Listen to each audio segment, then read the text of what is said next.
Oui, donc on avait invité l'AFDAS. Hein. L'AFDAS, c'est l'OPCA de profession du spectacle, de l'audiovisuel, de la presse, de la pub, des professions de l'écrit.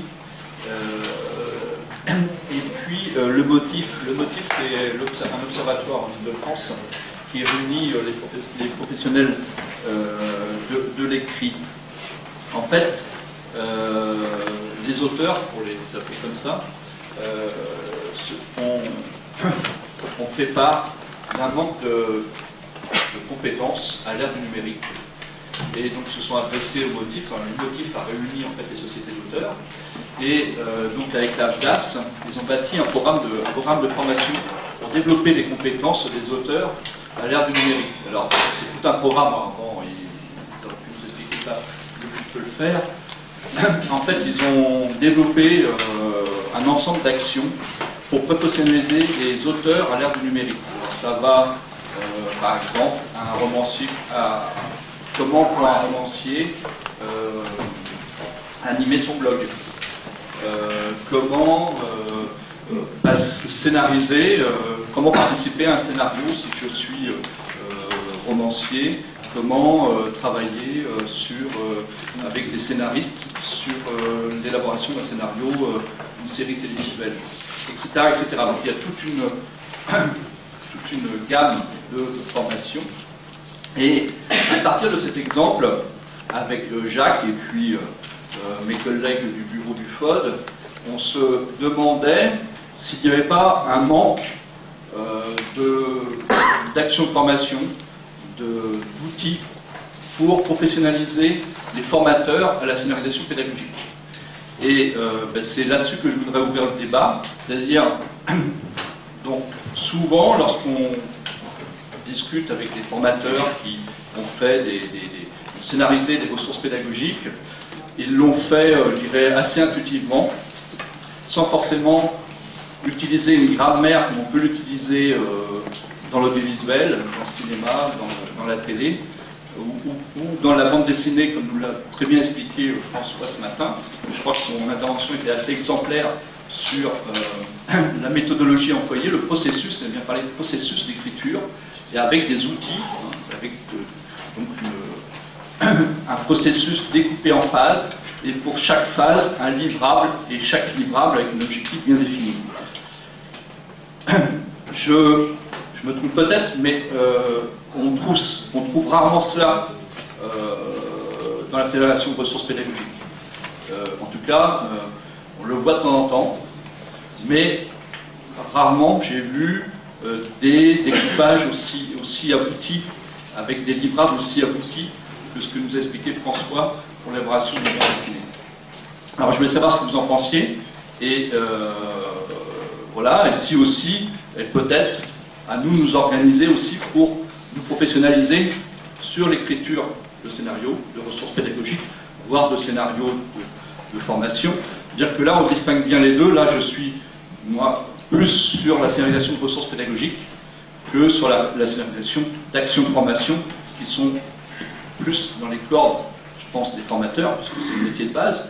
Mais c'est pas parce que, à mon avis, on est scénariste, enfin, on est pédagogue et on sait scénariser une action de formation, on sait obligatoirement scénariser une ressource pédagogique. Voilà, donc je voulais lancer le débat là-dessus. Je ne sais pas si quelqu'un veut prendre la parole. Peut-être François, qui avait les deux casquettes à la Ségos, puisque vous intervenez à la Ségos, un centre de formation bien connu, et scénariste de bande dessinée, nous donner votre avis sur ce point. Très souvent, quand j'ai à scénariser une action de formation, j'ai une clé d'entrée qui est finalement très rationnelle, très objectif pédagogique. Alors, objectif pédagogique global, objectif pédagogique partiel, et ensuite on choisit la modalité par rapport à ça. Alors ça, c'est notre, on va dire, c'est notre code génétique à nous, Ségos également. C'est des gens comme Jacques qui m'ont acculturé à ça. Donc, en tout cas, il y a comme une logique de je prends mon objectif pédagogique, je le découpe en morceaux, et finalement, ça fait mon histoire. Ça fait un itinéraire. Quand je décode ça dans notre monde aujourd'hui, je me dis que finalement, c'est une clé de lecture qui est très rationnelle, qui est très pédagogique. Je suis plus très sûr que ce soit la bonne. En tout cas, je m'autorise à le remettre en question. En me disant aujourd'hui, dans mes conceptions de formation, quelles seraient les émotions. Alors, on avait un parfait exemple tout à l'heure dans la pyramide de Friedman, hein, de storytelling, finalement, la manière de créer une émotion, une intensité dans l'histoire qu'on raconte. Alors, moi, j'ai plutôt cette approche-là aujourd'hui, c'est quelles sont les gammes d'émotions, quels sont les types d'expériences que je veux que les participants ressentent tout au long du processus d'apprentissage, et par rapport à ça, qu'est-ce qu'on peut leur faire apprendre au fur et à mesure. Donc là où auparavant, finalement pour moi, scénariser une formation, c'était d'abord je colle mes objectifs, et ensuite je vois comment je peux mettre de l'émotion, de l'interaction là-dessus. Aujourd'hui, j'inverse le processus, et je me dis finalement comment je crée l'émotion, et quels sont les objectifs qui peuvent se rattacher à ça. Donc il y a pour moi un vrai changement de paradigme dans la manière d'écrire, et donc des compétences scénaristiques différentes. Alors j'ai essayé de prendre des notes tout à l'heure, j'ai fait un transparent qui résume exactement ce que tu viens de dire. Donc l'idée globalement, avant que ça s'affiche, c'est de dire qu'il y a effectivement deux niveaux de scénarisation. Il y a la scénarisation qu'on pourrait appeler scénarisation didactique, celle que tu expliques en disant que je pars de mes objectifs en termes de connaissances, compétences, je divise tout ça, puis quelque chose qui est du domaine du storytelling, avec des ressorts, avec tout un tas de recettes, qui fait que ça va marcher. Et ce que j'aurais tendance à dire aujourd'hui, c'est que c'est ni l'un ni l'autre. Le résultat n'est ni l'un ni l'autre. Et en fait, c'est une nouvelle compétence, alors je ne sais pas si ça va s'afficher. Sur le côté en haut à gauche, on voit l'approche didactique, c'est-à-dire le découpage avec des compétences, connaissances, des prérequis, un agencement de tout ça. Et une grosse tendance aujourd'hui, c'est-à-dire qu'on va créer notre scénario pédagogique à partir de ça, on calque.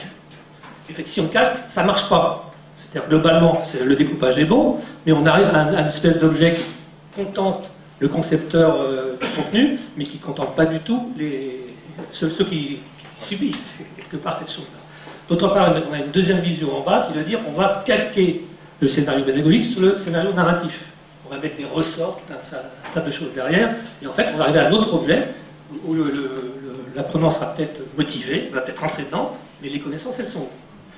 D'où l'idée, enfin, c'est pas une idée d'ailleurs, je travaille avec une société à Grenoble que vous connaissez peut-être, c'est Symmetrix qui travaille dans ce domaine-là, et ils en sont à des méthodes de conception, ils vont marier les deux métiers dès le départ. Le spécialiste du domaine, qui fait l'analyse, et un spécialiste de raconter des histoires. Donc ils ont quelqu'un dont c'est le métier, l'origine, c'est un créateur de jeux vidéo. Donc on retrouve les mêmes métiers derrière, donc il sait ce que c'est, une tension dramatique, il sait, etc. Et ce qu'ils vont construire, c'est un ensemble de scènes dans lequel on va se balader. Ok, c'est ce qu'on voit à droite, des espèces de rectangles, mais qui sont pas un résultat mathématique calculé des deux autres, mais qui sont un nouvel objet à inventer ensemble, avec les deux compétences. La compétence de l'expert didactique, celui qui organise des contenus, et les compétences de celui qui sait raconter des histoires. Donc je ne pense pas qu'on peut avoir une formation qui permette d'avoir les deux casquettes, à moins d'être très bon, mais que le mariage des compétences est sans doute une condition aujourd'hui nécessaire. Je voudrais rebondir juste sur ce qui vient d'être dit, parce que ça fait écho pour moi à ce qui a été vécu il y a 12-15 ans à peu près, en termes d'analogie, simplement avec le web. On disait à l'époque, il y a des sites web qui viennent d'informatique, il y a des sites web qui viennent de graphistes, et après il y a eu des sites web tout court. On pensait au départ qu'il fallait une équipe, un informaticien et un graphiste à côté. Après on a vu qu'il fallait des marketeurs, qu'il fallait tout un tas de gens, qu'on a dit on n'arrivera jamais à former ces gens-là, et parce que c'est des métiers qui n'existaient pas. En fait, on les a bien formés, aujourd'hui, ils existent. On a des web designers, on a toute une gamme de web designers, d'assembleurs, etc. Je vous en passe. J'imagine que dans ce qui est le serious game, ou la ludification de ressources pédagogiques, on va arriver à peu près à la même chose, c'est-à-dire qu'on est d'un côté, effectivement, comme il vient d'être dit, avec une dimension didactique connue, on a un parcours, on sait le faire, comme on savait d'ailleurs faire. Et je reprends une autre analogie à un algorithme, c'est quelque chose qui nous amène quelque part avec un résultat connu à l'avance, comme une recette de cuisine aussi d'ailleurs. Et puis on va mettre de l'émotion, on va mettre quelque chose d'autre. Effectivement, je pense que, question de maturité, mais on va voir émerger des formations, des écoles, des gens qui vont mélanger les deux, et peut-être un nouveau terme se créera. Ce que je voulais rajouter, c'est par rapport à ce que vous êtes en train de dire sur le côté double compétence. Ce qui m'a semblé, c'est que le réel besoin, c'est d'avoir des gens capables de scénariser capable d'avoir tout ce ressenti dont on parle, qu'on peut développer dans les universités, mais d'avoir en plus toute cette expertise. On ne pourra jamais décoller ces deux choses-là. Vous serez toujours obligé d'avoir quelqu'un expert du métier qui va vous coacher, qui va vous montrer où sont les clés, etc., etc. Et vous, en tant que scénariste, vous aurez les clés, les leviers pédagogiques pour pouvoir justement faire évoluer, mettre en avant toutes les valeurs de l'expert. Donc je voulais juste rajouter cette petite chose-là. Jean Vastelem, consultant UTG, membre du FFOD. Juste, effectivement, moi, ce que je ressens depuis ce matin, c'est que avant, on cherchait à structurer un parcours de FOD. Aujourd'hui, on cherche à structurer et rythmer un parcours de FOD. On sent bien que l'apprenant, il faut qu'il s'implique, il faut qu'on le motive, on lui donne un espace de projection. Donc moi, j'ai bien aimé ce matin le collègue qui a parlé qu'on avait deux fonctions. On avait une fonction de rassurer l'apprenant et en même temps une fonction de le surprendre. Et je pense que cette logique de scénarisation à la fois des ressources, mais aussi des enseignements des ressources, et surtout la scénarisation des interactions au sein d'un parcours, se rassemble bien dans le fait de rassurer et surprendre l'apprenant. Un témoignage, on a mené une expérimentation là, il y a à peu près un an, avec un ensemble d'ingénieurs pédagogiques qui étaient d'origine diverses. Il y avait des gens qui étaient dans une grosse société de formation, et d'autre part des gens qui étaient dans une boîte de e-learning. Ils n'avaient pas du tout les mêmes profils en tant qu'ingénieurs pédagogiques. Il y avait d'un côté plutôt institutionnel, des gens âgés, cinquantaine d'années de moyenne, et d'autre part des gens de 25-30 ans dans une start-up, adeptes du jeu, etc., etc. Faire concevoir des formations ayant ce double objectif didactique d'un côté, d'autre part, disons, motivant, engageant l'apprenant, on avait les défauts des deux côtés, les inconvénients des deux côtés.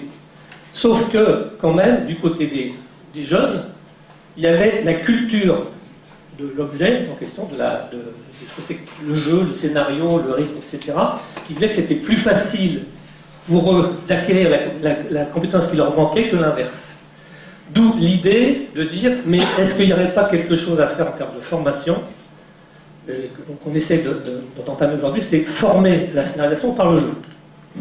C'est-à-dire, pour que des gens apprennent à scénariser, faisons des jeux de scénario, des jeux de scénarisation qui voient ce que ça veut dire, qui rentrent dans cette logique de rythme, de savoir ce que ça veut dire un objectif par lequel j'arrive à l'aide d'un cheminement où on me motive, de temps en temps on me décourage, vous connaissez peut-être certains d'entre vous les théories de Crémas, avec tout ce qui est adjuvant, etc., des obstacles qu'on doit franchir, toute cette culture-là, les gens qui pratiquent le jeu vidéo l'ont plus ou moins de façon implicite, alors que les formateurs traditionnels ne l'ont pas. Donc apprenons à ces formateurs-là, peut-être en jouant aussi, en vivant ces situations qu'ils auraient à créer par la suite.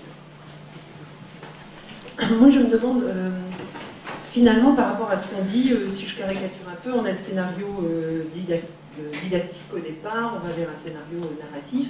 Est-ce que finalement, ces scénarios-là ne sont pas des préoccupations de concepteurs qui mettent leur contenu dans une boîte et qui essayent d'être le reflet de ce que sont nos apprenants? Aujourd'hui, évidemment, raconter une histoire, ou faire en sorte que tous les trois pages d'une BD, il se passe quelque chose, on répond bien à notre envie désormais de toujours trouver quelque chose de plus palpitant dans ce qu'on apprend, mais en tout cas dans ce qu'on suit en formation. La question, c'est peut-être de savoir comment on apprend, que ce soit didactique ou narratif, et je n'ai pas beaucoup trouvé de place à la question du feedback depuis ce matin. Finalement, comment je fais des pauses pour montrer à chaque apprenant qu'il a appris. Que je sois dans le schéma ou scénario didactique, narratif ou pédagogique, à quel moment je peux lui montrer qu'il a appris. Et autant les scénarios s'adressent au plus grand nombre, autant un feedback intéressant, me semble-t-il, doit être personnalisé. Donc quelle est la place du feedback dans des modèles? Alors, des expériences qui viennent plutôt du Canada cette fois-ci. Donc dans les modèles, par rapport à votre question, on va isoler quand même, dans les notions de scénario, ils ont beaucoup étudié la chose, et il va y avoir ce qu'on appelle le learning scénario, le scénario de tutorat, le scénario d'observation, le scénario de régulation derrière. C'est-à-dire qu'on va isoler les choses, que fait l'apprenant, et que faire en termes de tutorat, de régulation, de rétroaction. Alors, j'ai l'impression que depuis ce matin, enfin, souvent depuis ce matin, les exemples sont très proches toujours d'une consommation, enfin, d'un apprentissage individuel avec des rétroactions éventuellement individuelles.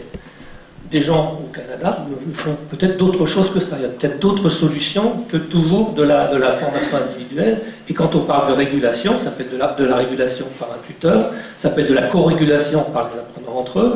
Et donc le scénario d'évaluation, celui dont vous parlez, c'est pas forcément que de la rétroaction par une machine, ça peut être tout un tas d'outils dont on peut se doter, mais qu'on a prévu auparavant, en même temps que le scénario d'apprentissage. Et là, c'est vrai, on ne peut pas limiter un scénario pédagogique à uniquement le point de vue de l'apprenant, qu'est-ce que je vais faire, comment je vais le faire, où je vais parcourir. Donc il y a cette réflexion complémentaire à avoir du scénario dit soit de régulation, d'observation, de tutorat à côté. Je ne sais pas si ça répond à la question. Moi, dans cette notion de feedback, j'entends deux choses en fait. Il y a à la fois le feedback sur où est-ce que j'en suis aujourd'hui en tant qu'apprenant dans l'acquisition de la compétence. Donc ça, effectivement, on a toute une palette de modalités qui permettent à l'apprenant de se positionner et de dire bah, tiens, j'ai progressé ou j'ai pas progressé. Et puis un deuxième type de feedback, c'est ce que j'ai entendu moi en tout cas dans votre question, c'est le feedback plus sur le processus d'apprentissage. Est-ce que j'ai compris comment j'avais appris ? Et est-ce que du coup, je suis à l'aise maintenant pour me dire finalement cette modalité-là me convient bien, ou alors elle ne me convient pas du tout, et peut-être qu'éventuellement je suis plutôt client de didactique, et le didactique m'aidera à apprendre, ou alors il me faut au contraire, on va dire peut-être une approche scénaristique très différente, et c'est ça que je veux. Et ça, je trouve que là-dessus, il y a encore tout un champ à développer sur comment on aide nos apprenants à apprendre. Alors moi, j'ai un collègue de Ségos qui dit souvent nos stagiaires ne sont pas des apprenants professionnels. C'est vrai, on suppose qu'ils arrivent chez nous, ils sont déjà très lucides sur leur processus d'apprentissage, ce qui n'est pas le cas. Ils sont en mode essai-erreur, ils pratiquent, ils essayent. Et donc si on arrive à leur donner ce feedback-là sur le processus, je pense que c'est un vrai effet de levier, et ça apportera de la valeur au reste. Sinon, effectivement, il y a le risque que ce soit simplement un gadget. On dit, bon, j'ai passé un bon moment, et alors, j'ai consommé peut-être de la formation, mais est-ce que j'en sors réellement grandi? C'est pas sûr. Donc là, il y a vraiment un champ de développement, je pense. Oui, Franck-Henri de l'INRS. Je vais souscrire à l'intervention de M. Jean-Philippe Fermin, parce qu'il y a peut-être un quiproquo dans la salle, en tout cas, quand j'entends scénarisation pédagogique, multimédia notamment, c'est pas simplement circonscrit à un produit qui est autoporté. C'est-à-dire qu'en lui-même détiendrait le cœur d'un message pédagogique. Il y a toute une interaction sociale, c'est-à-dire le fait de pouvoir interagir, pas bien que des slides ne suffisent pas. Il y a toute cette régulation effectivement collaborative ou pas, et qui est liée aussi à une scénarisation en tout cas d'un dispositif de formation. Là, ça me semble important, c'est notamment le rôle, dans cette étude, le rôle de tuteur pédagogique, comment ils s'inscrivent par rapport à des ressources qui sont autoportées. Soit on a une vision vraiment industrialisée de la chose, et dans ce cas-là, on met du learning, on fait du scoring, on trace, et puis on se dit ça peut être de la formation. Ou alors on a une vision qui est quand même plus, on va dire, sociale, humaine, force de progrès, en tout cas de progression dans les choses à acquérir, à développer, à mettre en place. Dans ce cas-là, il y a une autre dimension qui ne se limite pas aux seules ressources multimédia elles-mêmes. Bon, ça, c'est une chose. Sur un autre point, ce qui me semble important quand même au niveau de la... alors là, un peu le contre-exemple, mais je reviens sur la partie outillage en tant que tel, une ressource multimédia. Je pense qu'il y a, de toute façon, il y a une patte d'auteur. Ça, c'est indéniable. Alors, je pense que ça fait écho à... Désolé, j'ai oublié votre nom, mais je dirai sûrement vos bébés. François.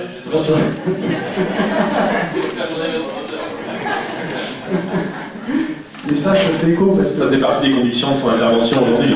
Là, ça pub, c'est un peu obligé. C'est-à-dire que...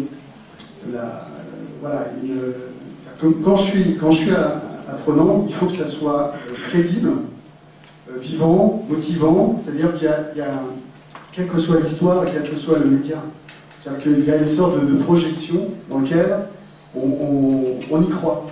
on y croit vraiment. Et c'est-à-dire que les messages pédagogiques, moi je travaille sur un chantier de la santé au travail, même si les situations, en fait, elles sont prétexte à. Et on donne envie pour pouvoir franchir des étapes en termes de connaissances, d'apport de contenu, de faire réfléchir les gens. Et parce que la formation, c'est aussi un acte de transformation. De transformer aussi, enfin de faire évoluer, d'être critique par rapport à ce qu'on propose.